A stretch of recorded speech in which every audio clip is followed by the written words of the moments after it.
Hello, Bill. Good morning, Matt. Welcome to the DMZ, everyone. Another action-packed episode for your viewing and listening pleasure. Well, you've been kicking up a lot of dust. You've been earning your rhino cred, taking pot shots at all of your top Republican candidates. Make everybody's life miserable. I even wore a polo shirt with a blazer on TV the other day. I think that's like the rhino. I think that's like the rhino uniform. Well, you got on at least MSNBC, as far as I know. I don't. It's hard to keep track of it all. But you had a big piece in the British newspaper, The Telegraph, questioning whether Jeb really wants it. Does he have the fire in the belly, or is he just going through the motions to defend the family name after he kind of had a very awkward series of interviews and appearances last week, where he took him 4 or 5 tries to get the Iraq answer correctly. You questioned if that meant he wasn't really doing what it takes to win, because he doesn't really want it that badly. Am I summing you up correctly? That's right, Bill. I essentially took a page out of the Bill Scher playbook and sought to take history and inject some history into a timely political moment to do some context and analysis. And I basically compared it to 1979 when Ted Kennedy is planning on primarying Jimmy Carter, running for president. He does an interview with Roger Mudd, famously asks the question, "Why do you want to be president?" And Kennedy gives a very bumbling answer. People wonder, how could it be that Ted Kennedy, of all people, is not prepared to answer this very obvious and predictable question? And there's some smart commentators at the time who speculate that this was Kennedy sort of subconsciously self-sabotaging himself, that he deep down really didn't want to run, that he felt he was expected to run as the remaining male heir of the Kennedy family and legacy. And it struck me that maybe there's some of that psychologically at play with Jeb Bush. You know, this was also a predictable and obvious question. He really mishandled it, bobbled it really for days. And being sort of the heir to the Bush legacy, of the Bush dynasty, one wonders, does he have the fire in the belly? Does he really want to run? Or is he also, maybe subconsciously, deep down, not even realizing it, self-sabotaging? So I don't know the answer to it, but I do think when you look at the fact that it was an obvious and predictable question, Bush's body language sort of betrays the fact that he doesn't seem to have that passion about this run. And I raise it as an interesting question, and I'll throw it to you, Bill. Is this a commentator commentating, or is there any there? Well, it's really worth raising the question. I didn't have the same interpretation of it. I think there is a connection between the Kennedy and the Jeb interviews in that it reveals a lack of preparation for an obvious question. That's something that really should have been thought through ahead of time. And in the case of Kennedy, the reason why that question is kind of a hardball disguised as a softball is the vast majority of people that run for president don't have a discrete set of issues that are driving them to run. They're running out of personal ambition and wanting to have a lot of power and influence over a whole wide range of things. I mean, it doesn't mean that they are necessarily completely craven, but it's not like, I'm really upset about the tax code in our country, and I'm going to run for that. And then once I solve that problem, I don't really care about being president anymore. I'll go off and do something else. I mean, very few people think that way. Yeah, but you have to. I think you're onto something there, and clearly, Ted Kennedy, even putting aside personal ambition, he couldn't say, "Well, I'm running because my 2 dead brothers can't run. I'm running to avenge their, to continue their legacy." I mean, maybe there's a way he could have nuanced it and said that, but you sort of have to have a fake reason, right? I mean, Right. a raison And d'etre. you have to think through your fake Yeah. reason at a time. And I think after the Roger Mudd interview, every candidate in their preparation sessions goes through, what are you going to say when you're asked why are you running? So you haven't seen people really bobble that question in a long time. And in the Jeb situation, I think that he was very committed to the it wasn't a mistake to go in. There were some mistakes along the way, but it was basically a good idea. And at the end of the day, it was Barack Obama that screwed all up by pulling folks out. And he really wanted to. I mean, there's a basic technique in media training called bridging, where and you see it all the time. You don't necessarily put a term on it, but that's when no matter what question you get asked, you answer the question you wanted to have asked. And in a lot of circumstances, you get away with that because the full clip with the question and the answer doesn't get repeated. Maybe your answer gets repeated or your answer gets put into the print story afterwards. But the whole back and forth doesn't usually get in unless it is obviously embarrassing and there's sort of an extended back and forth. You're getting kind of called on it and you're being asked 3 or 4 or 5 times. Then that kind of thing comes up. So I think he was kind of making that play, whether totally consciously or unconsciously, and he got burned. So I think that's potentially different than a fire in the belly problem. He may have that too. Yeah. Obviously, there's more than one way more than one underlying reason why you botch a question like that. Well, I agree with you in terms of the first. Remember he bungled this for days on end, but the first question that Megyn Kelly asked him, maybe he like didn't hear it or like didn't catch the caveat, knowing what we know now, or maybe he is doing what essentially we teach political candidates to do, which is answer the question that you want to answer. Ignore the question. But you're right, though. There is this thing called bridging. And ideally what you do is find a way to answer the question you want to answer but not necessarily ignore the question. So you can say things like, so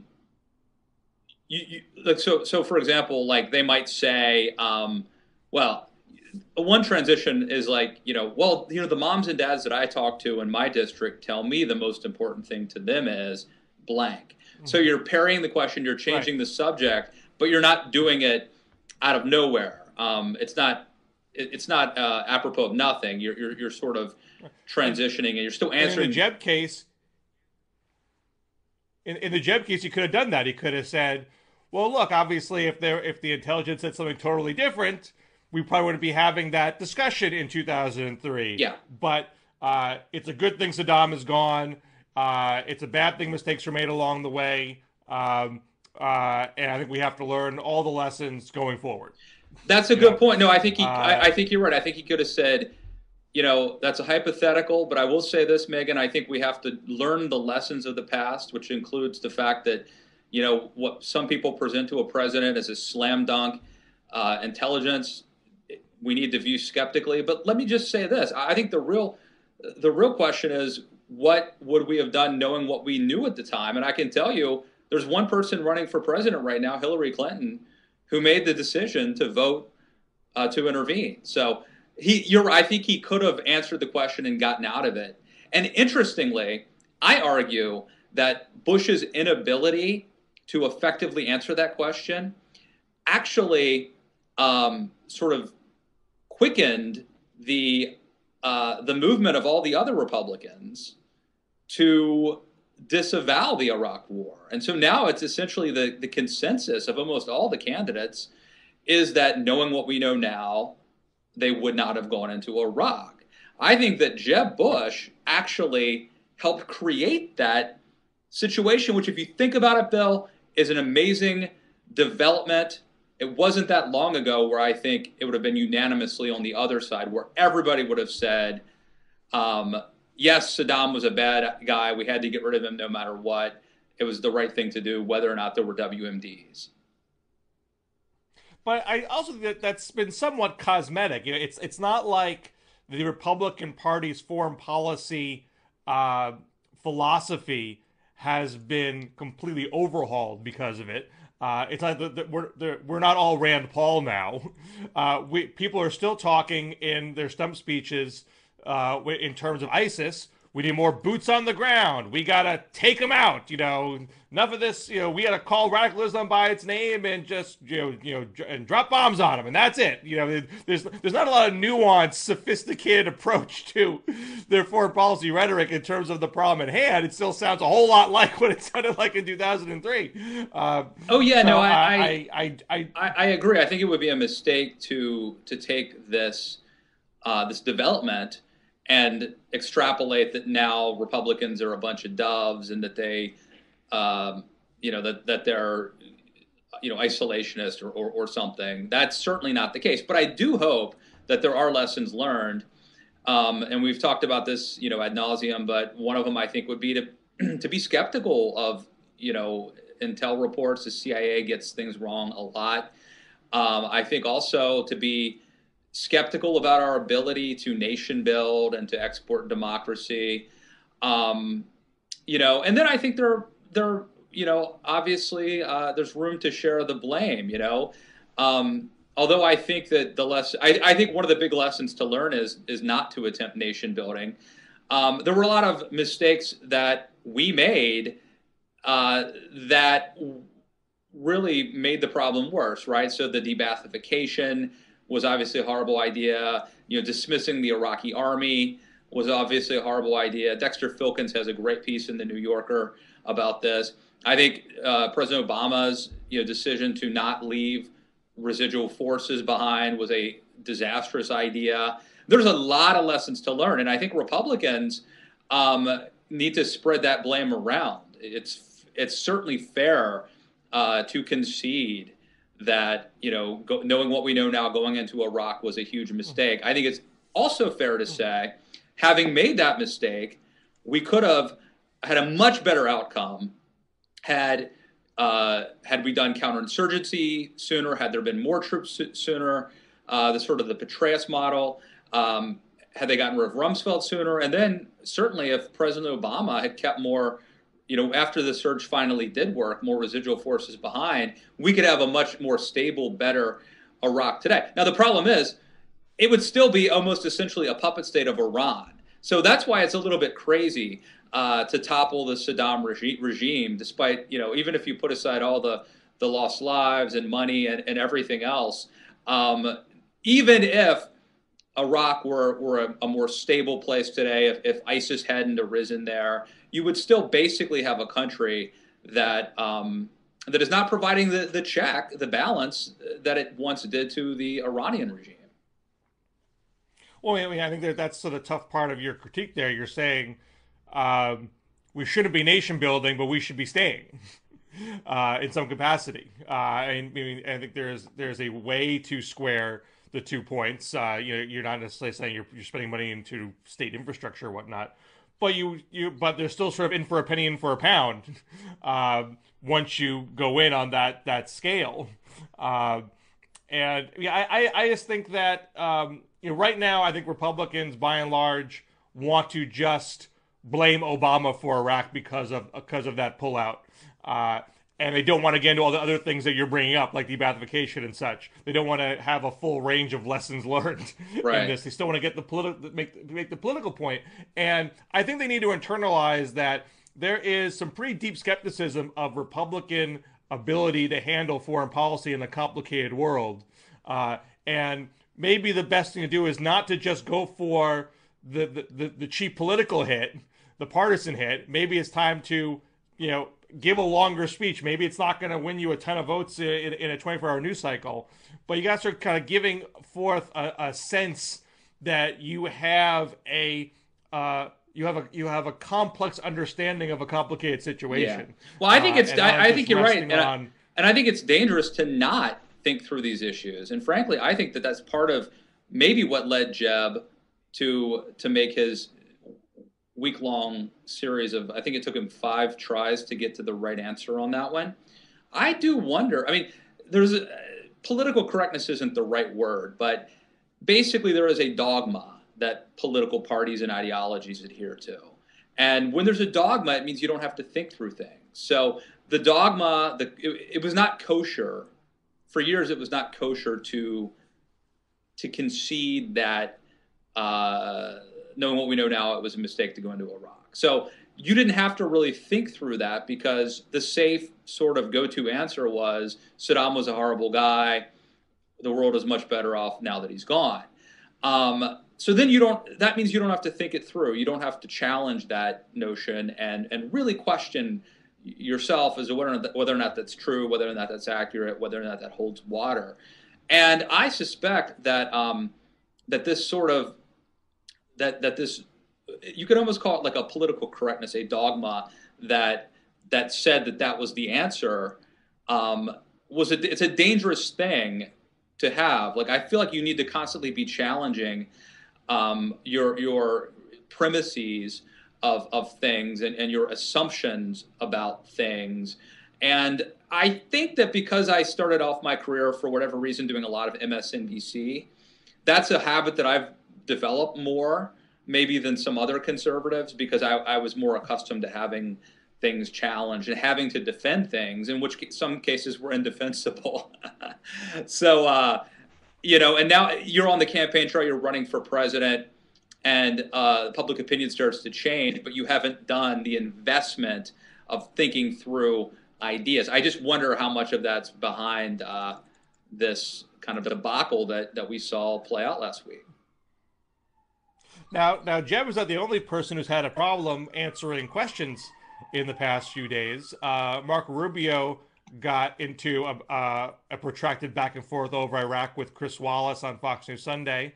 And as you flagged the other day, Scott Walker got hit on Brett Breyer's Fox News Special Report on flip-flopping and immigration. And as you point out, Scott Walker had to redefine what a flip-flop is. That's when you vote one way and say something else, not when you change your position completely for political reasons, which is how most people interpret flip-flop. Because he's acknowledged that he's changed his mind on immigration to no longer support quote-unquote amnesty, but he doesn't want to say that it's a flip-flop change of mind. And what's striking to me about all these circumstances is that they all happen on Fox News. Yeah. And this is when, you're not seeing a lot of Republican candidates go outside of the conservative media bubble at this stage, presumably because you want to get friendly questioning and you want to speak to the people who are going to vote in the Republican primary. You have the RNC saying earlier, we're going to seize control of the debates. We're not going to let the liberal media run these debates. We're not going to let George Stephanopoulos ask gotcha questions about contraception.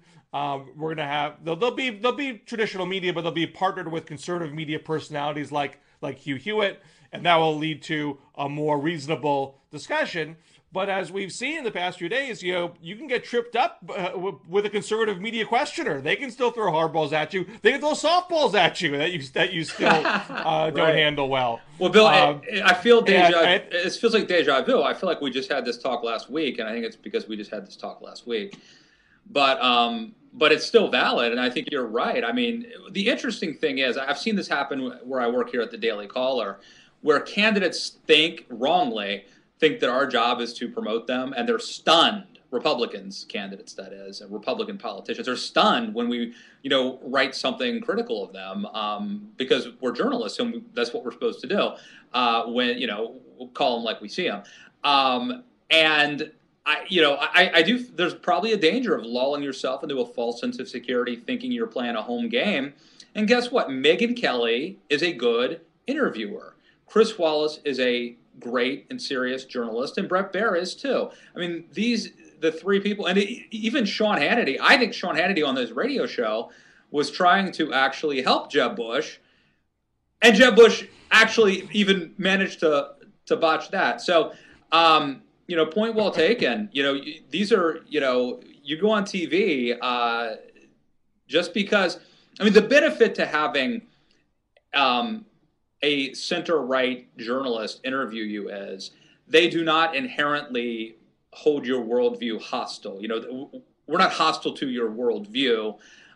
We're not going to maybe try to ask the kind of gotcha questions that someone on the left might. But you're still going to be challenged, and it's an obvious mistake to go in there thinking that you're going to get softball questions. I mean, again, these are pros, and they're going to ask tough questions, and they want to break news, and they want people to be talking about their show. And here we are talking about Chris Wallace's interview. I will say this, and I've said this before, and I've written about this, but I think the Rubio thing deserves an asterisk. Chris Wallace was pressing Rubio over whether or not it was a, quote, mistake to go into Iraq. And the reason it became a moment, the reason that it became a scene, is that Rubio kept pushing back, and they were having this fight, this disagreement. But I felt like Rubio was making a semantic point, which is to say, if President Bush believed that Iraq had WMDs at the time, was it a mistake based on what he believed to go in? I mean, I think that's a sort of debatable semantics question.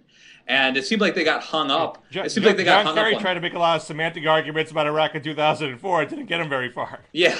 Well, I agree. I think Rubio would have been better off not to try to, split hairs and parse words there. He made a mistake by trying to quibble, I think, over that word usage. So just beginning on the debates for a little bit, I actually wrote a piece for Real Clear Politics the other day, because there's this discussion, how are they going to whittle the field down? They run the risk of having as many as 18 or 19 candidates, depending on how many people actually follow through and announce between now and August, when the first debates are coming. They're only three months away, not too far away. I offered one of my usual helpful suggestions, Matt. I always try to help. I can see that this is one. Usually I try to offer things where I think they actually might plausibly take. This one they're probably not going to take. But I mean, they're already discussing various criteria.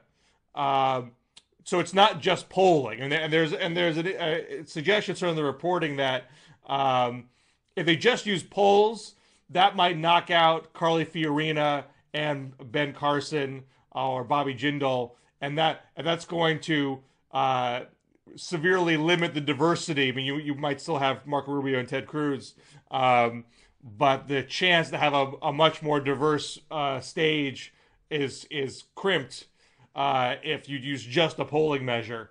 So there's talk about, well, what about campaign activity or staff size or small dollar fundraising, or even political experience? All those sorts of things are being.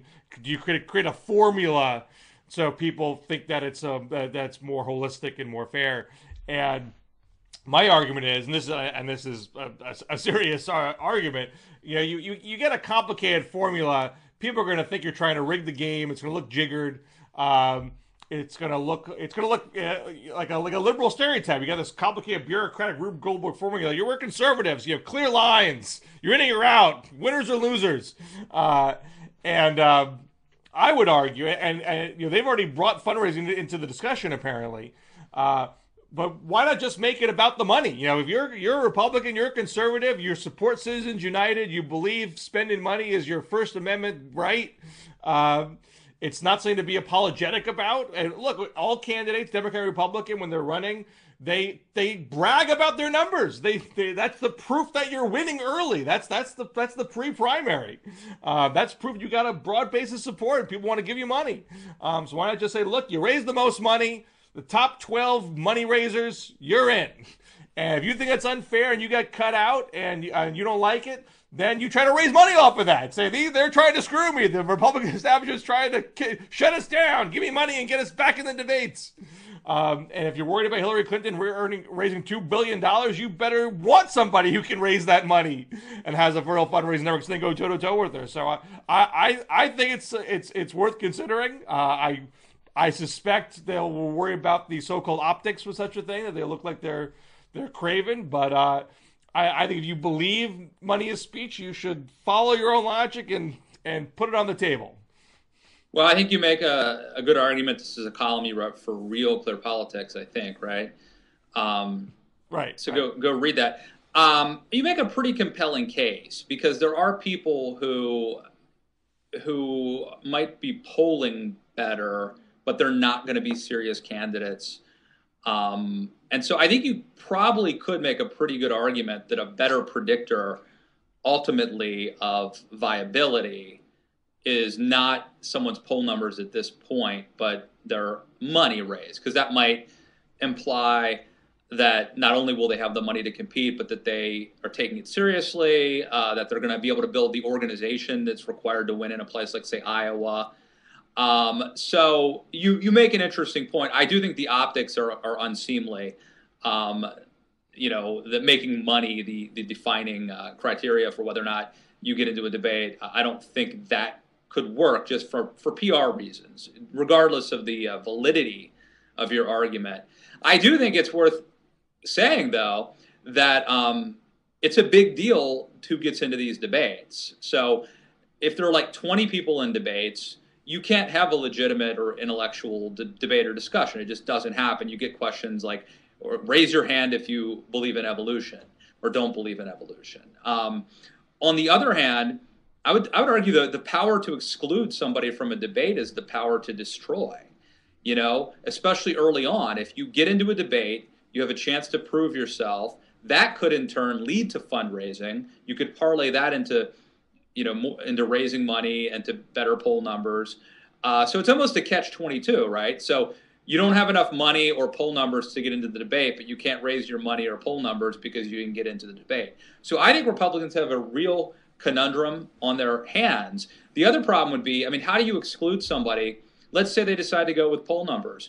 And let's say Ben Carson, who's never been elected to anything, is polling well, and John Kasich, in Ohio, the governor of Ohio, who was just reelected with like 60-some% of the vote, doesn't get in. Or on the other hand, let's say that somehow you go with the money, and Ben Carson and Carly Fiorina don't get in. Now you're depriving Republicans of the optics of having a diverse-looking stage where you have an African American and a female candidate included in the mix of Hispanics and Indian American Bobby Jindal. I think Republicans would obviously like to highlight the diversity on the stage as so they've got a real problem. Bobby Jindal's team has apparently suggested doing multiple debates where you sort of randomly pick these 5 candidates are going to go from 7 till 8, and then from 8 till 9 we're going to bring in 5 different candidates.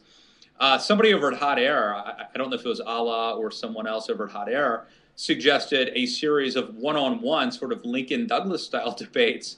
So having multiple debates, and maybe it becomes like an NCAA tournament type thing where the winner goes on. This could be a real American Idol thing. Text. Well, I think there's logic to breaking up into smaller chunks. I think I suggested that last week. Once you get into debate, you make it like a playoff situation. Yeah. Look, someone who's a sharp debater like Ted Cruz, you don't want that guy to win, win on debate points, even if he's got no chance of winning the nomination for the general. That'll make the whole party look bad. So I think that takes probably too much control out of the situation. Well, Bill, one last donor argument. This is actually eventually it's going to be the Hunger Games. Eventually they're going to kill the loser of these debates. Eventually we're going to get to that. It's going to be a national entertainment spectacle, and we're basically already there. The Running Man meets. But here's one other donor argument I would make. I didn't make this in my piece. This is actually a serious recommendation. If you made it about the number of donors and not the number of dollars, then it's a race to see who has built up the biggest network of supporters. Well, there is an argument, you get what you measure. And so, whatever it is that they want to, you need to incentivize doing whatever it is that you want more of. So, that would make a certain amount of sense. But look, I just think early on, I think I would vote on breaking it up into chunks, do it randomly.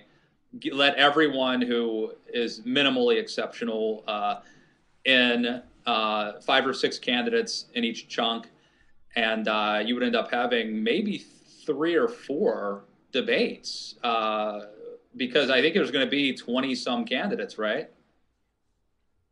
Bolton's out. I think you have to have every last person who's sort of musing about it coming in if you're going to get up to 19 or 20. It's probably going to be a little bit short of that, I suspect. So maybe you could just have 2. Probably be, yeah, I think you could probably break it up into 2 rounds, and where you'd be, I think, under 10 candidates each, at least for the first 1 or 2 debates. And then you can do some more whittling later. It's not like everyone is clamoring to see an 18-person scrum because you're going to get 3 questions. Right. And people will give soundbite answers and there'll be very little in the way of exchanges and you wouldn't get very far.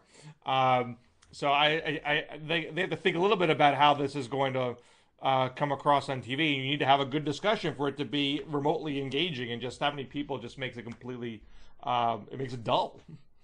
It just occurs to me, Bill, I forgot something in our previous conversation about the Fox News thing, and that's Brett Baer on Special Report last night, Tuesday night, had Scott Walker, the governor of Wisconsin, on, and he asked him about his flip-flops on immigration reform, and Scott Walker had this brilliant, actually, answer. He basically redefined what constitutes a flip-flop, and the new definition is, unless you voted on something, then you can change your mind. In other words, you could have been an elected official who made a very public statement, but that doesn't count as a flip-flop unless you voted on it.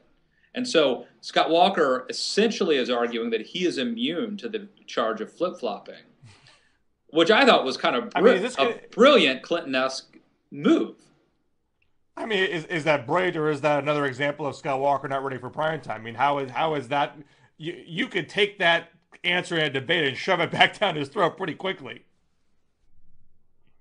No, I think it's I think it was a very devious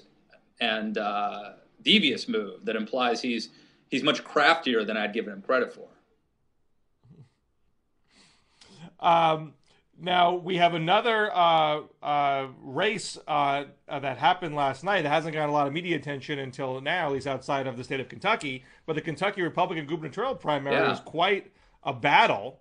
It was a 3-way dead heat for a long time, and now it looks like Matt Bevin, who got trounced by Mitch McConnell in the Senate primary last year, is on the top of the heap by 83 votes. Although I think the military ballots and absentees haven't been counted yet. And James Comer, who is the current Secretary of Agriculture there, he's going to at least call for a recanvassing, which could then lead to a full-blown recount after that. So maybe several days until there's a final winner.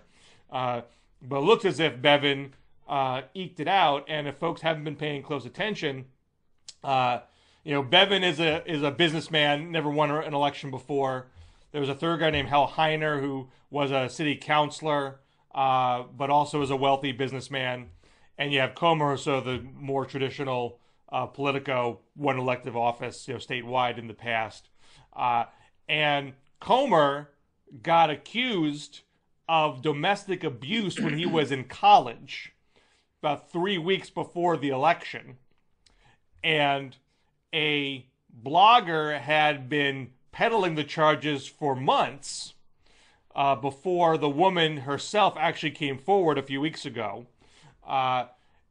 In Kentucky, when you run for governor, you run with a running mate in the primary. So the lieutenant governor candidate with Heiner, her husband apparently had been working with the blogger, leading the James Comer campaign to blame Heiner for the charges and claim that it was all a setup. Heiner, for a long time, said, I had nothing to do with this. But at the very, very end, he actually runs an ad where he doesn't quite level the charges, but actually raises the charges in an ad, making him a bit more complicit in the accusation. The woman in hand has been speaking publicly, and in sort of an odd side note, she used to live with Lowell Weicker, the former governor of Connecticut, not in a romantic way, in a platonic way, as far as I can tell. And Comer was saying how there was like some book of Weiker's that she got signed by Weiker and sent it to him, and that proves that they were on good terms. And she was saying that it doesn't mean that.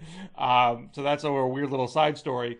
And Bevin did the classic above the fray. Comer and Heiner are in this ridiculous food fight. He had an ad where they're literally wearing suits and throwing kids' food at each other. We need someone who's not going to play cheap politics, is going to stand up for conservative values. And to me, that seemed to be the argument that won the day. Although I had a back and forth with a guy on Twitter last night who was saying, no. It's because everyone in the Tea Party hates McConnell, and they're mad how McConnell's been Senate Majority Leader, and so they stuck with Bevin. And to the extent that that's true, it's because Bevin got 33% of the vote last night and got 35% of the vote versus McConnell a year ago. So he held on to his anti-McConnell vote, and the McConnell folks split between Comer and Heiner, as far as I can tell. That sounds plausible. You have this fracture with Kentucky Party there, and to the extent that it matters, if Bevin is just holding on to the far right, does that give Jack Conway, the Democratic nominee, who you might recall the leveler of the Aqua Buddha charge against Rand Paul, now making a comeback, does he have a chance to win the governorship? And this is a state where they already have a Democratic governor.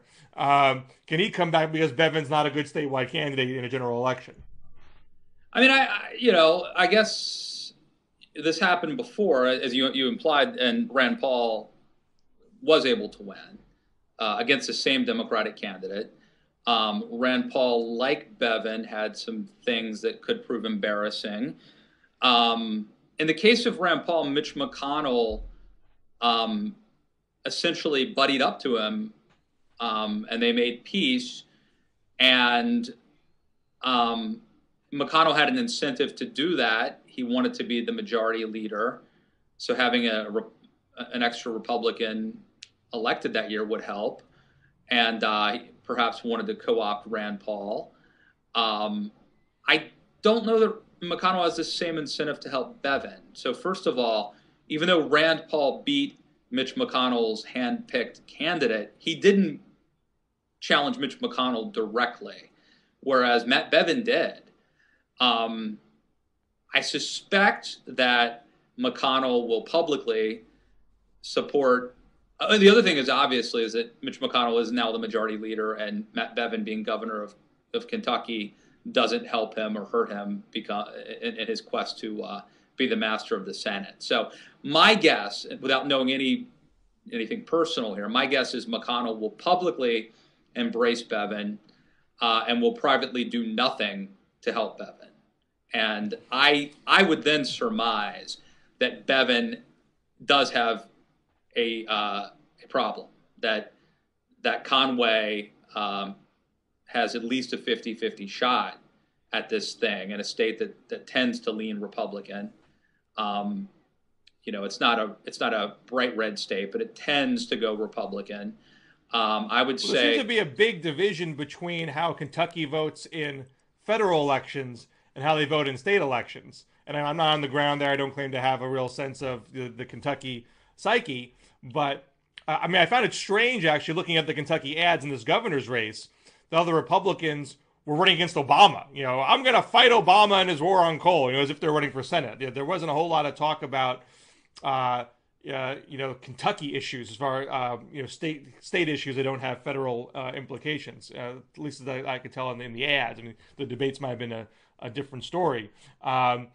And, they have a Democrat governor now who has been a proud implementer of Obamacare. Though they obviously give it a Kentucky name. They call it, I think it's Kentucky Connect.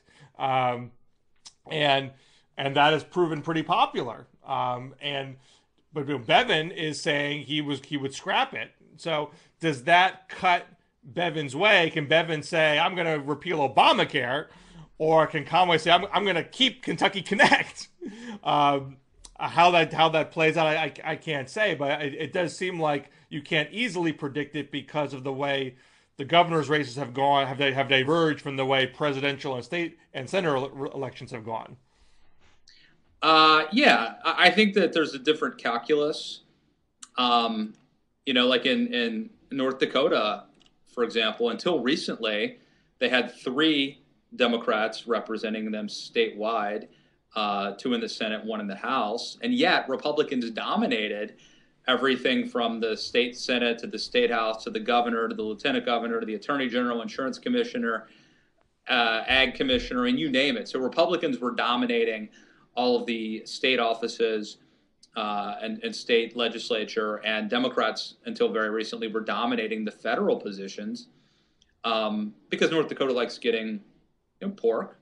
That is, that's not necessarily the case anymore. It's changed. Now Hoeven, the former governor, ran for the Senate, and that sort of began the changing there. So yeah, I think it's different. I think voters look at electing a governor is different than electing a senator, and that may help or hurt Bevin, depending. But I think it could be a real race, and I would be surprised if McConnell really goes out of his way to really help Bevin. I think it'll be mostly perfunctory, unless I'm missing something.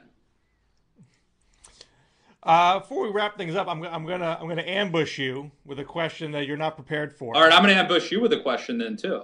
But you go first. You want me to go first? All right, I'll go first. Alan Grayson. You go first. Alan Grayson. What's up with Alan Grayson, and what's your take on his chances?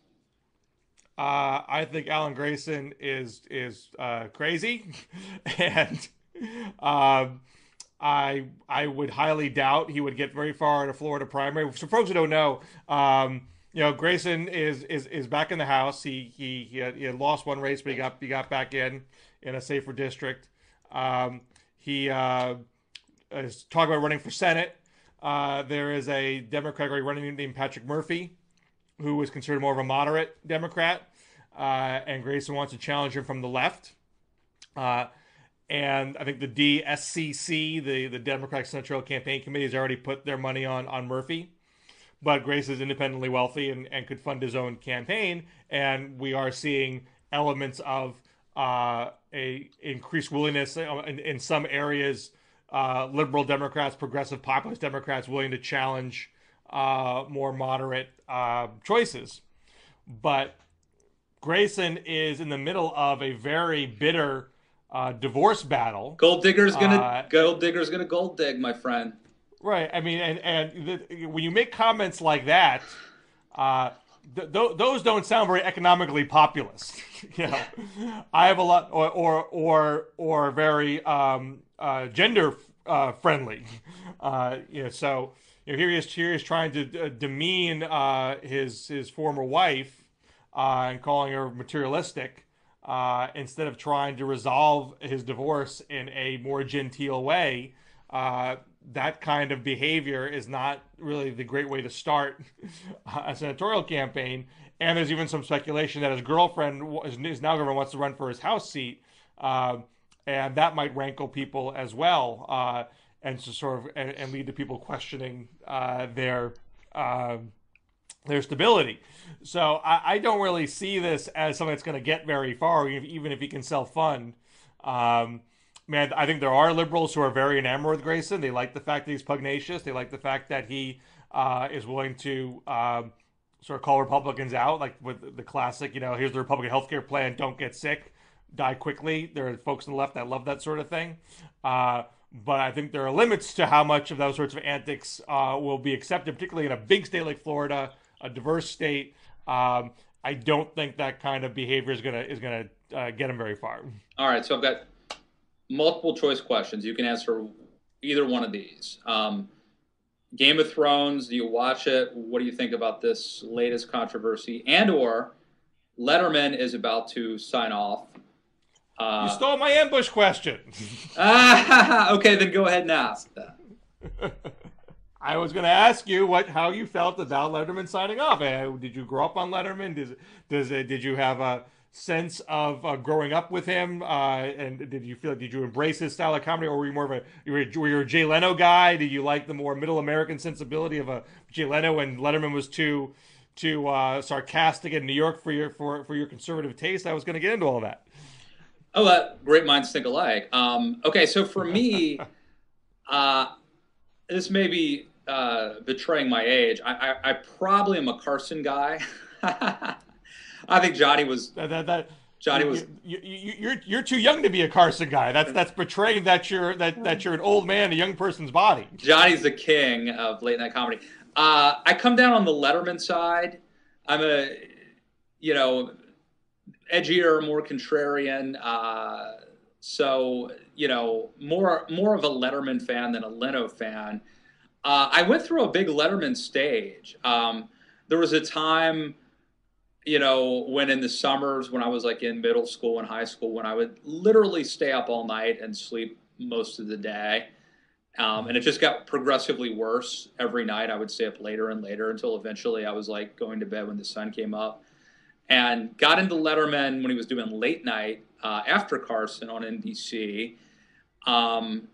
Then sort of went away from it for a while. And when Dave moved to the Late Show, got into it again. And I remember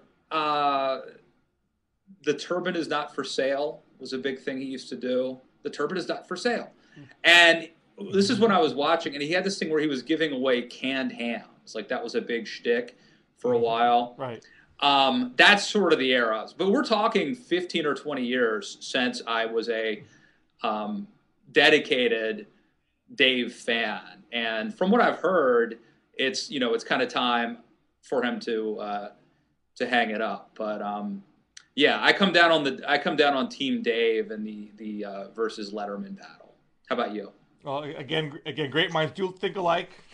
Actually, I haven't watched him in a while, but so there was a time where that was what you did. You went to bed with Letterman, and I just think we often praise people and laud them with historical type accolades when probably it's not quite justified. But I feel in the case of Letterman, I think the trajectory of comedy did change with him. That it became more, it became edgier, it became more acerbic and sarcastic, it became a little less safe. It tested the boundaries of what would be embraced by broader swaths of the country. I mean, yes, Leno had an edge, and Letterman wasn't everybody's taste, but it wasn't like Letterman was strictly a New York City phenomena. He had a Midwestern sensibility too in his way. I heard an interview on Terry Gross about a year or two ago on Fresh Air. She replayed an interview she did with Letterman from like the late 70s, early 80s. And two things really struck me. One, this is before he had his own show, I think. So he was like a known comedian, but not. I guess it was right before he got late night, maybe. I'm not sure when exactly that happened, but either way, he wasn't as big of a name at the time. And two things struck me. Like one, he saw the trends. He said the next wave is going to be stand-up comedians getting sitcoms, and he was basically like, I expect Bill Cosby will have a sitcom and will become a big star, and that'll open the door for other people to do it. And of course that happened. The other thing that was interesting is back then, this is in like the late 70s, early 80s, Terry Gross asked him, like, who are the best comedians out there? Who are your favorite comedians? And he named Jay Leno as like the best young comedian to keep an eye on, which I thought was very interesting. I mean, Leno used to be a guest on his show. I think it's one of the reasons why that rivalry got so bitter. Yeah, because Letterman sort of felt like he brought Leno up. But there's one element where I feel like Letterman is kind of last of the line and not someone that leaves a stamp on. I think it leaves a stamp on comedy as far as his comedic sensibility is concerned. Where I think what will be lost with him is the notion of good conversation as a television draw. And he wasn't the inventor of that, and neither was Carson. I mean, you had people like Dick Cavett and Jack Parr before them. I think the notion of sort of, I mean, even in non-comedic things like William Buckley, like Firing Line is a conversational show, and we don't have conversational Sunday morning political talk anymore. It's all very soundbitey. It's all looking to get clips that can be shared on YouTube. You don't have as much long form. You go. Well, I think you go to Mark Maron and Terry Gross and podcasts probably for that. Right. I mean, now. it exists as sort of a niche market now, and not kind of the main event on broadcast TV. You know, maybe Charlie Rose would be be one of the last examples of that. But again, I imagine that audience is skewing pretty old these days, and that's not in the realm of comedy. Carson was more of a sort of an easygoing conversationalist, and Letterman was kind of the master of socially awkward conversationalists. So he sort of put his own twist on it. But there still was sort of premium, sort of let's get people on who I can have a good conversation with, and not just do bits all the time. And Jimmy Fallon and Jimmy Kimmel have sort of mastered the art of sort of getting celebrities to do little stunts that are YouTube friendly. But it's different than being having kind of a rich conversation that might draw out some insights that you don't necessarily get from a staged bit. And I imagine that's probably gonna be lost now to history. Yes, although I suspect these things are cyclical. Somebody, the right person, will come around and it'll be back. But yeah, you're right. It's a changing of the guard, and another sign that things are changing. And I will bitterly cling to the past as a conservative. But I'm a bitter clinger. I will cling to my God and guns and Letterman. But the world moves on. I'm a Johnny Carson guy living in a Jimmy Kimmel world, I suppose. But I'm curious to see what Stephen Colbert does with the slot. I'm curious to see what Samantha Bee does on TBS. I think that's going to be an interesting project. And I like what John Oliver has done on HBO. And Colbert. Sort of souping up. Colbert, obviously, yeah. So, yeah, it's the times they are a-changing. But here we still are producing great blogging hits TV content, the DMZ. Conversational. The conversationalist, you and me. Outlasting Letterman, outlasting the quitters. So check us out. Well, last week we plugged me a lot, Bill. And I don't like to talk about myself. I don't like to self-promote. You know that. So why don't you self-promote? All I got this week is the Real Clear Politics piece that I did on Monday. So check that out if you haven't read that yet. My helpful advice to the Republican Party. And we'll see if I can get something else worth plugging for next week. All right, let's do it. And you can tell a friend about this show, for crying out loud. Spread the good news about the DMZ. There's a place where people can have civil conversation about politics and disagree and have fun. Tell a friend, hug a cop. Visit us on Twitter at DMZ Show. Same thing on Facebook. And post your comments. We like them. We sometimes respond. So please keep doing it. And anything else, Bill? And we'll do this again next week. All right. See you guys. Take care.